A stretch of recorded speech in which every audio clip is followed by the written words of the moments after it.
finally, dumating na rin ang hinihintay ko.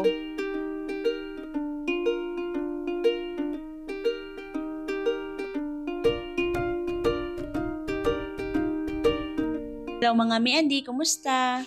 Linis serye muna nga tayo. Ilang araw na naman nga hindi na naman nakapag-mini vlog. Pero sabi pa nga, pwede magpahinga pagkatapos laban ulit. Ang mahalaga ay huwag titigil at huwag susuko. Sayang naman kasi kung nasimulan na natin at hindi natin ipagpapatuloy. Anyways, ito nga palang sofa cover namin ay lalaban ko muna. Medyo matagal-tagal na nga rin itong hindi nalabhan. Medyo marami-rami na nga itong alikabok at lalo ng balahibo ni Zoe. Ibababad ko nga lang muna ito. Meron na nga pala akong hinanda na planggana na may tubig at nilagyan ko na nga rin ng powder. Madali na nga lang itong kusut-kusutin kapag nakababad na. At ang isa pa, ang kagandahan nito ay madali lang siyang labhan at madali lang siyang matuyo.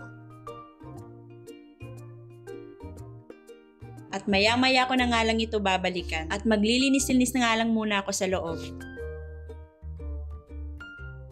Eto nga na naman nalagayan ko ng mga bond paper ay nagugulo na naman at nagkakabaliktad na naman kung saan ilalagay. Nilalagyan ko na nga rin ito ng tabon itong printer namin para hindi masyadong maalikabukan. Ewan ko ba kapag galing talaga sa pinaghirapan mo ang pinundar mo ay mas iniingatan mo. Ganon din po ba kayo mga mi? Natatakot lang siguro tayo na baka sa susunod ay hindi na tayo makabili dahil hindi naman habang panahon ay pare-parehong binibigay na pagkakataon sa atin. Hindi natin hawak ang panahon kaya masyado lang tayong advance sa buhay. Kaya nga sabi nila habang may pagkakataon pa ay wag nating abusuhin. Bagkos ay pakaingatan natin at palaguin. Anyways mga mi, meron na naman tayong panibagong blessing. Ito nga pala ay pinadala sa akin. Ito nga pala ay split solar wall lamp. Perfect ito ikabit sa labas ng bahay mga mi o kung saang part ng bakuran gusto mo.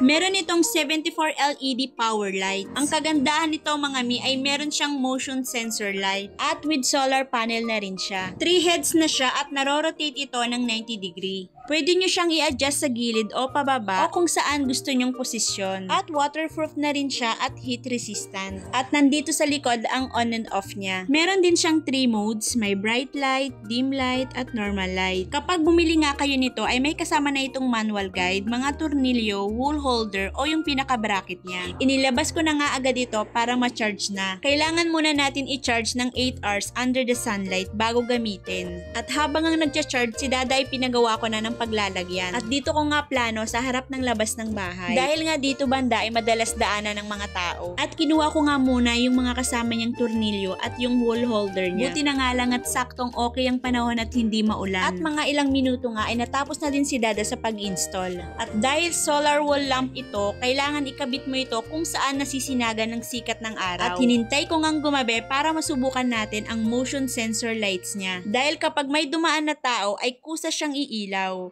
At after 30 seconds naman ay kusa naman siyang mamamatay. O diba ang ganda, ang galing. Napakaliwanag pa niya at tipid pa sa kuryente. At kung bet nyo nga rin ito mga mi, ilalagay ko na lang sa yellow basket. Thank you!